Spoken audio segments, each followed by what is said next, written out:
皆さんこんにちは。ながらフライクの時間がやってきました。やってきました。ながらフライクとは、あんなことやこんなこと忖度なしにトークしていくラジオ感覚の動画となっております。何しながらやってるんですか？今日はおつまみを食べながらハイボールを飲んでおります。もう夜なので。そうね、真っ暗ですもんね。はい、みんなでお酒飲みながらお話をしていきましょう。今日のお品書きはこちら。過去に経験した炎上案件について。エースみたいな。早速スタート。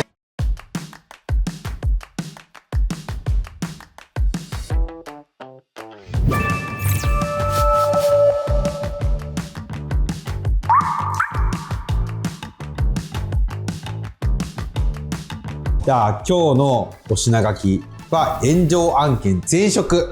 僕は前々職まで含めてですね、こんな炎上案件を経験しましたってお話を、あるあるで語っていきたいなっていうふうに思ってます。例えば、こんな担当者いました。こんな社内の上司いました。こんな理不尽に遭遇しました。みたいなエピソードを、ごちゃごちゃごちゃごちゃ何かキッチンでね、料理しながらでもいいしさ、コーディングしながらとかでもいて。で、炎上案件よくご経験したって僕聞いてるんですけど、こんな炎上案件になってこんな理不尽あった場合みたいなのをガンガン教えてほしい。いやー多いよね。多いよね。経験数でいくと多分。てか炎上したことないエンジニアダメだね。デベロッパーさんとかね、コンサルタントさんは多分いないと思うんだけどね。そうだ。誰しもね、一回はね。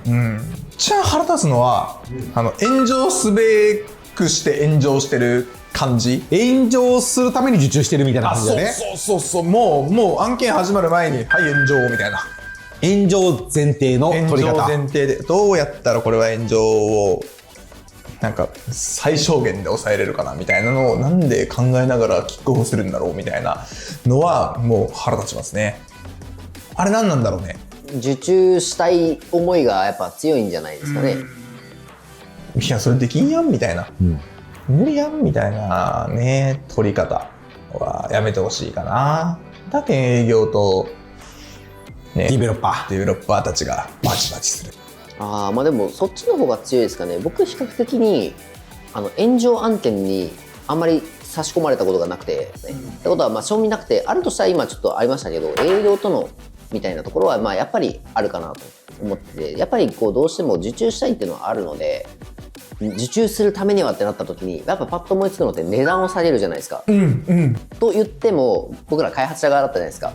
値段を下げたのって僕ら側のね、やる内容って別に変わんないっていうところがあるので、そこで工数かかってんだけどみたいになっても、この金額が低いから、そこはちょっとしょうがないとこかなみたいなのを感じる場面はあったかなと。社内炎上やね。そう、僕はそっちの方が、経験あったかな。原価がこれ以上稼働するなみたいな。いや、もう契約書るやんみたいなね。あるよね。そっちがあるかな。じゃあこんな担当者いましたっていうので、お客さんの中での理不尽な担当者っていました？これまで。その会社の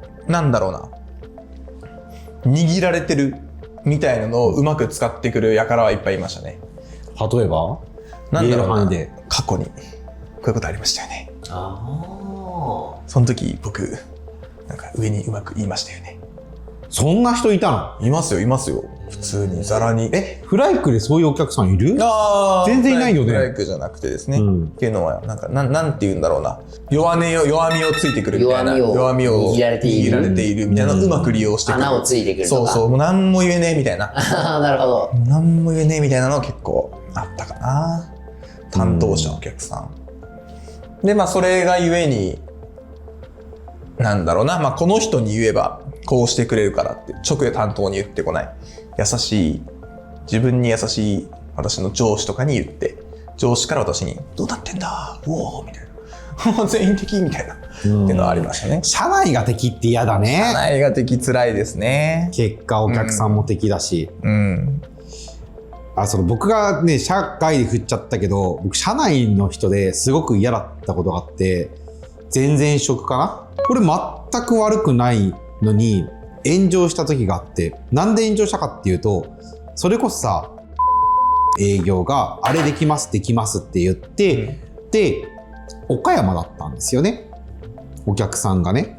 で、福岡から行きますって言った時に、交通費を請求しますって言ったんですよ。そしたら、営業が交通費は請求しませんって言ってるんだよね。いや、行くから請求しますよってなったら、すごい怒られて、で、そこからもう炎上の話ですよ。で、何がそれ嫌だったかっていうと、上司が炎上した時に一緒に謝りに来ない。いや、俺忙しいからとかって来なくて、結局全く関係のない執行役員の人がついてきてくれて、一緒に謝罪したみたいなのがあって、この上司頼れないんだと思った時には、なんか炎上したお客さんは、なんかまあ仕方ないと思ってて、それできないって言ってるから、交通費は請求しませんって言って、それを俺らに伝えてなかった営業が悪い。で、お客さんが怒ったのもごもっとも。で、それを助けてくれない社内に対して、腹は立ったかな。お客さんっていうよりかは。お客さん理不尽っては思わなかったけど、この人たちのために働くのは嫌だなって思った。社内のために。で、しかもそれが自分の給与にも反映されないし、評価が下がるだけだし、なんか俺悪いことしたっけ、反省のしようがないんだけど、みたいな炎上は嫌だったかなっていう思い出としてはありますね。でも炎上ってそうっすよね。なんか、要するにうまくいってないから炎上するわけで、なんか誰が悪いっていうよりかは、うまくいってないから不満があるから怒られるし、逆の炎上ってないかもしれないですけど、真摯に対応していない、その一番最初の、なんだろう、ちょっと火種がある状態とか、煙が出てる状態、ちょっとちらっと出てる状態で、真摯に対応してなかったりとか、コミュニケーションが遅いみたいなところから、ちょっとずつ火が大きくなっていって炎になり、大火災になるみたいな炎上になるから、最初のコミュニケーションっていうのはすごく大事だなって思いますね。うちだいたいコミュニケーション早いじゃないですか。なので炎上はない。まあ、その、プロジェクトの取り方、業務設計からやるっていうのはもちろんあるものの、コミュニケーション早いし、お客さんもね、比較的、なんか言い方難しいけど、フレンドリーなお客さんというか、すごいこう、社長って言われないんですよね。とある方しか言われないけど、絶対遊んでるんだよ、あの人と思って。ただ、さん付けで呼ばれることが多いから、なんかそれは大きいかもしれないですね。役職で僕も読まないし、なんとか部長とか、いるじゃん。そういう、いや、俺部長だから部長って呼べよみたいな。先生とか。ね、修行さんだよね。他、なんか理不尽。こんな理不尽あったぜ、みたいなのか。私が全く関わってない案件、謝りに行きました。理不尽。役職でもない。会ったこともない人に謝りに行ったことがある。あれ意味わからなかった。だからもう意味わかんないから、もう、申し訳ございませんでしたとしか言えない。どうなってるんだって言われても、いやもうそこ、謝りに行くのはいいけどさ、そこちょっと引き継ぎしてよみたいな。なんでこう燃えてるのかぐらい教えてよみたいな。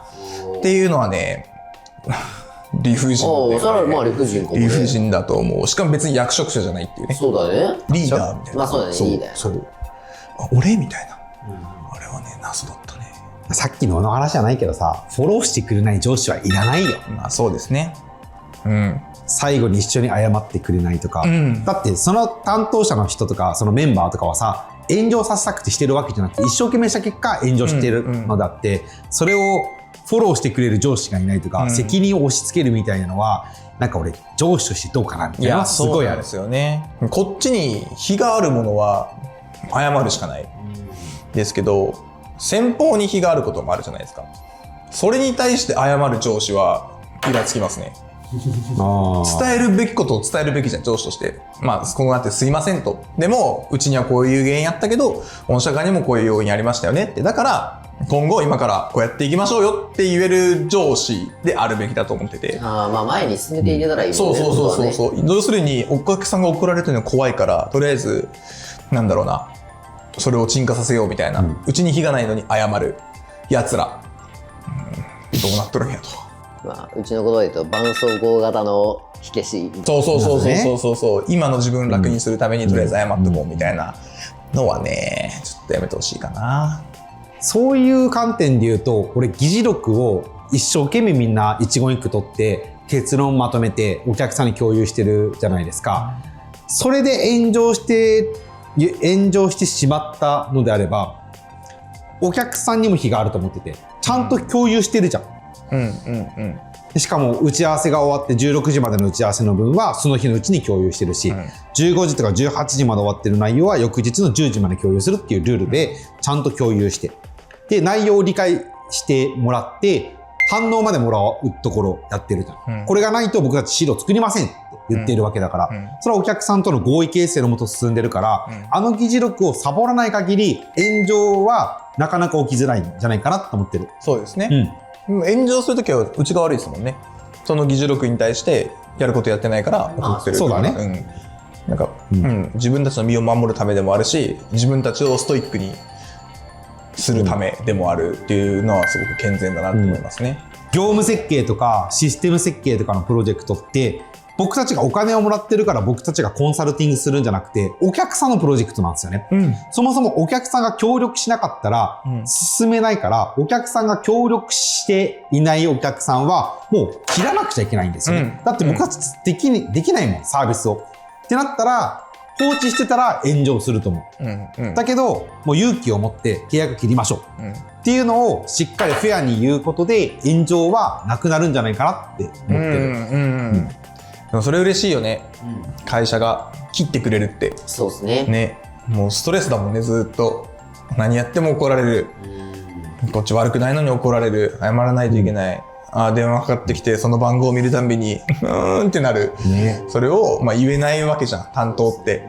それを上司とか会社が経営方針としてもうやめますって。うちのメンバーが疲弊するからですとか、御社のね、そのやり方には、うちでは提供できませんみたいなのをこうバシッて言ってくれるっていうのは、従業員からしたら、一番嬉しいことだなと思います。前さ、律樹が業務設計をして、業務設計っていうか提案をしたお客さんで、業務設計なんかするなみたいな。俺たちが業務は知ってるから、お前らはシステム設計やれって言ったお客さんいたじゃん。お客さんじゃないんだけど。で、その時に電話くれたじゃん。で、こういう風にやってるんですけど、でもその時数字が足りなかったと思うんだよね。やった方がいいっすよね、みたいな時にパサッとやめようって言ったじゃん。なんかあれは結構ネタにして上がるじゃん。いや、そうですね。あの案件。沼ちゃんが多分入社する前だと思うんだけど、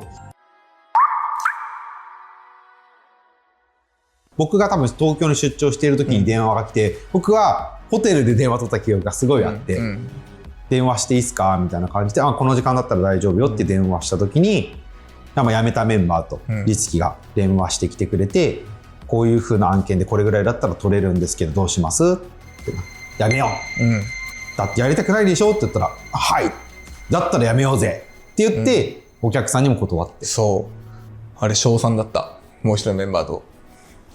かっけえよ、時さんっつって。助かったみたいな。唯一。唯一。かっけえっつって。目の前の元気に取り行くんだったら、やっぱ受注した気持ちは絶対出ると思うんだよね、未達の場合とか。それでもね、疲弊してしまうのもあれだし、なんかお客さんが嫌い。いや、お客さんじゃない。人。普通の人。おじさん。代表取締役のおじさん。守ってくれるっていうのは一番炎上においては心理的な安全性っていうのが一番ありますね。なんかそれでさ、2人がさ、体調悪くなるとか俺嫌なんだよね。炎上案件で、このお客さんとの打ち合わせが入ってるからお腹痛いとかね。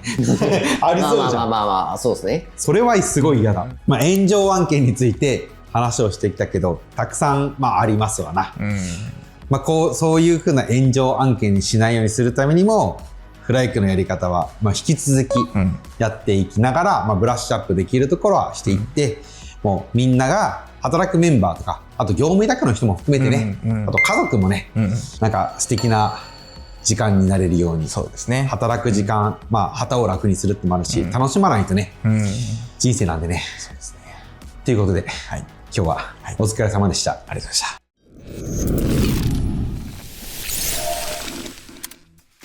じゃあ最後乾杯で。乾杯。乾杯。音いいね。